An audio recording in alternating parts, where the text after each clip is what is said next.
जी हाँ दोस्तों, बात करेंगे देश दुनिया की सबसे बड़ी खबर में। पहली और सबसे बड़ी खबर में आपको बताएंगे एक वीडियो है जो कि काफी तेजी से किसान आंदोलन को लेकर वायरल हो रहा है।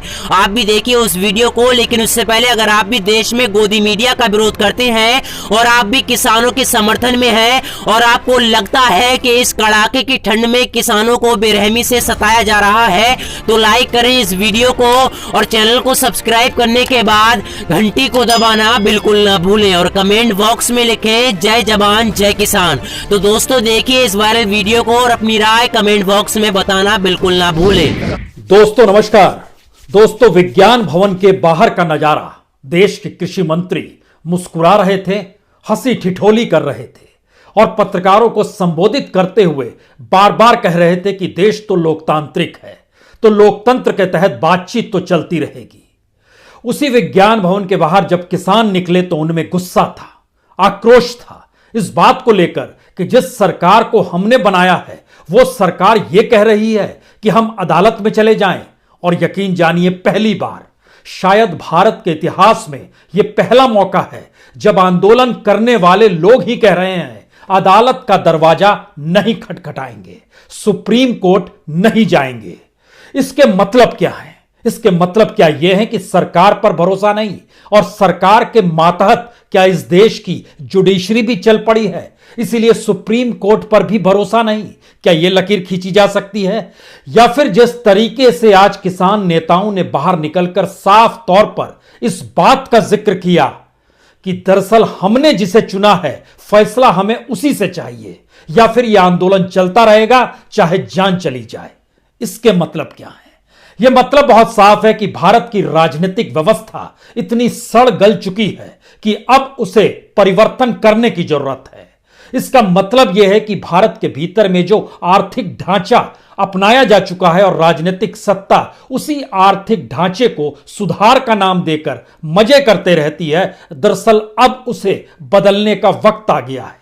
शायद बदलने का वक्त कहते हुए यह बात हो सकती है कि आखिर बदलेगा कौन।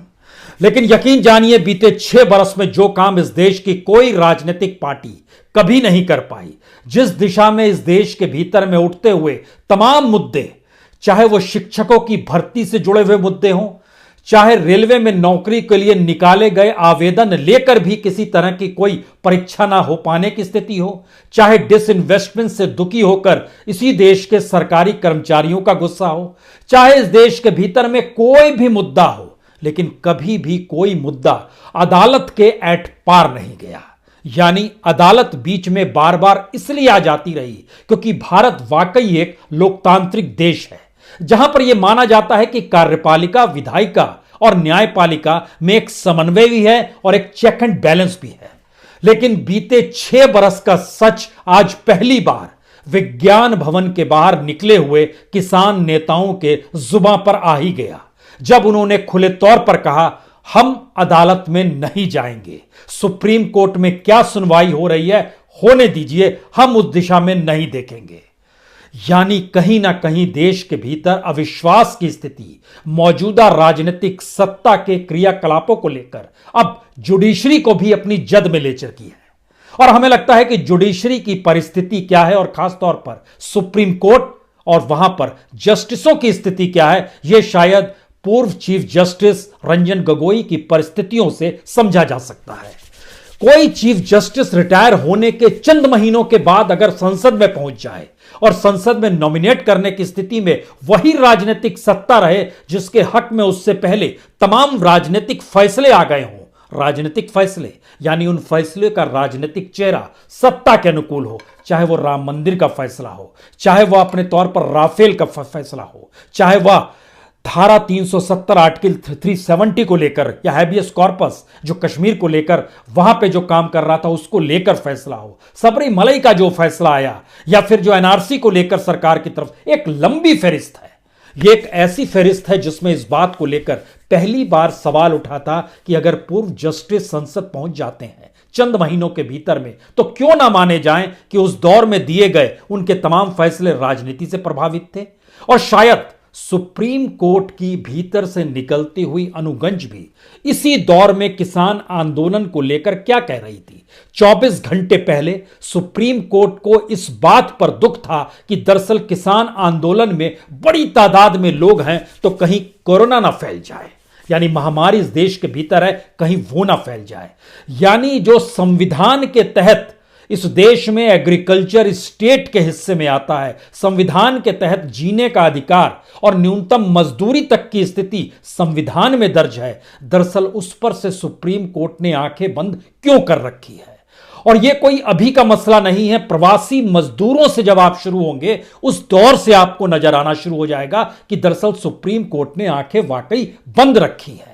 तो क्या आज पहली बार भारत के भीतर में जब एक आंदोलन ने साफ तौर पर कह दिया हमें न्यायपालिका में भी नहीं जाना है, तो इसका मतलब बहुत साफ है, इस देश में पॉलिटिकल वैक्यूम पॉलिटिकल पार्टी के तौर पर जरूर है, लेकिन किसान आंदोलन ने अब उस राजनीतिक खांचे को पकड़ लिया है जिसमें आने वाले वक्त में मौजूदा राजनीतिक सत्ता व्यवस्था का विकल्प शायद वो दे दे। बहुत धीरे धीरे सही, लेकिन उस परिस्थितियों में यह देश लगातार जा रहा है।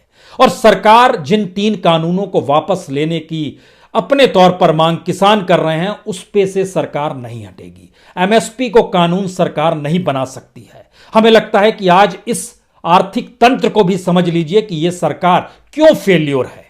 और यह सरकार अपने तौर पर किसानों को लेकर जो कानून लेकर आई है वो बार बार कृषि सुधार तो कहती है, लेकिन उसके पीछे की वह कौन सी परिस्थिति है जिसमें बार बार यह महसूस होता है कि सरकार के हाथ बंधे हुए नहीं है, बल्कि सरकार ने एक ऐसी व्यवस्था इस देश के भीतर में बना दी है जहां पर वो पीछे हट नहीं सकती है। क्योंकि हमें लगता है कि आज बात किसान जो बार बार कह रहे हैं एमएसपी को कानून बनाया जाए, उसमें 2-3 बातों को समझने की जरूरत है।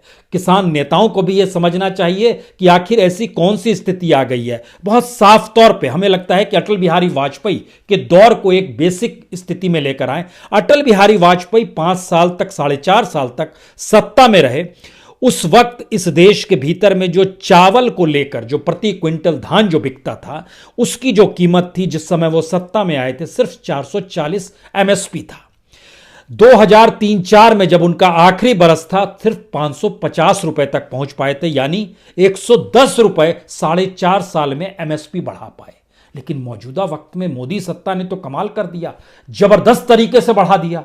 क्यों बढ़ा दिया, हम उस पर आए, उससे पहले फिर लौटिए। गेहूं, जब वाजपेयी सरकार सत्ता में आए थे 550 रुपए प्रति क्विंटल गेहूं हुआ करता था, जब वो जा रहे थे तो 620 रुपए था, यानी सिर्फ 70 रुपए बढ़े।